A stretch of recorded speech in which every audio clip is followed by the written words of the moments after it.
Nous arrivons donc au 61e cours du Likuté sur le conseil de Rabbeinu, sur la nourriture, toujours. Ika raïra iba'a venigeshet al adam besha'at achila. L'homme reçoit l'essentiel de la crainte divine, du niveau de crainte divine qu'il a atteint, au moment de manger.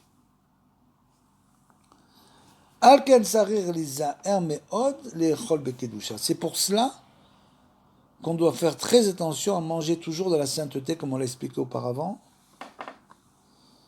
Ou l'amshir alatzmo aïra aba'a alav az. Pour pouvoir continuer cette crainte divine, la renforcer, de cette crainte qui vient au moment où on mange. C'est-à-dire que si un homme ne mange pas de la sainteté, n'essaye pas de se concentrer sur les brachot, sur sa manière de manger, sa quantité, sur ses kavanotes, ses intentions. À ce moment-là, il ne recevra pas de crainte divine. C'est à ce moment-là qu'on reçoit la crainte divine. Au moment où on se nourrit. Parce que comme on l'a dit, c'est un acte spirituel. Pas uniquement matériel, pas corporel uniquement. Et donc, il doit, à partir de là, continuer, c'est-à-dire il doit renforcer sa crainte. À partir du moment où il mange, il renforce chaque fois un peu plus sa crainte divine. Parce que bien sûr, la crainte, c'est le niveau plus élevé. Valier des Zoché, l'école Aniskar, les Heil, Be'ot, Raf, et grâce à ça, il méritera toutes les choses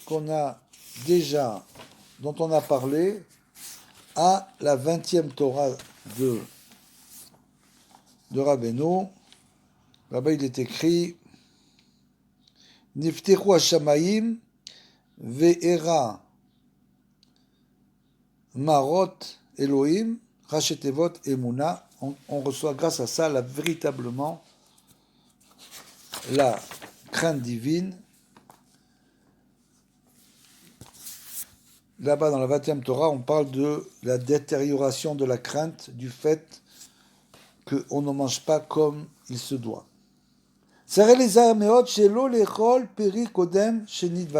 Rabbeinu explique dans le Likutei Moharan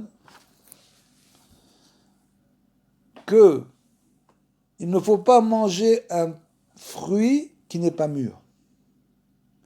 Pourquoi ? Parce qu'il y a une force, le fruit a une force de se développer, de développement. Si cette force-là n'est pas terminée, c'est-à-dire que le fruit n'est pas arrivé à maturité, à ce moment-là, l'homme va manger un fruit dans lequel va résider une force encore qui est une force végétale, qui lui permet de pousser, et ça peut lui créer un dommage. Donc il faut manger le fruit uniquement quand il est mûr. Chez l'autre,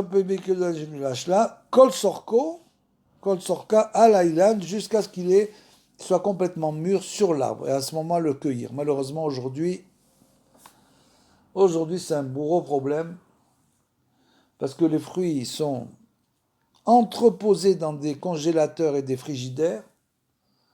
Il y a beaucoup de fruits qu'on mange, la majorité des fruits, c'est des fruits qui ne sont pas du tout arrivés à maturité, qui sont des fruits verts, comme on dit en français.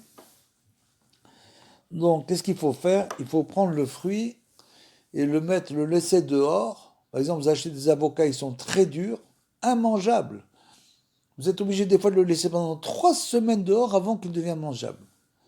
Donc, il ne faut pas manger les fruits quand ils ne sont pas mûrs, il faut les laisser mûrir, et après, une fois qu'il a mûri, cette force qui est négative pour l'homme, qui est positive pour le fruit, cette force-là a terminé son travail, et à ce moment-là, le fruit, on peut le manger. Qui a rôle, il est à ved nafsho aliédésé, un homme peut perdre la tête à cause de ça, c'est-à-dire que cette force très négative peut le troubler totalement. Vegam asur les cloches perikodem bishulo, et donc il est aussi interdit de cueillir un fruit avant qu'il soit mûr. Kemoshe asur les kots elan koden zmano, comme il est interdit de couper, d'égaliser un arbre avant son temps, juste pour faire joli. Donc tout ça, c'est pour nous enseigner qu'il y a une force, la force qui permet aux fruits de grandir, et il faut toujours, toujours manger les fruits une fois que cette force a terminé son travail, que le fruit a mûri et qu'il devient véritablement mangeable.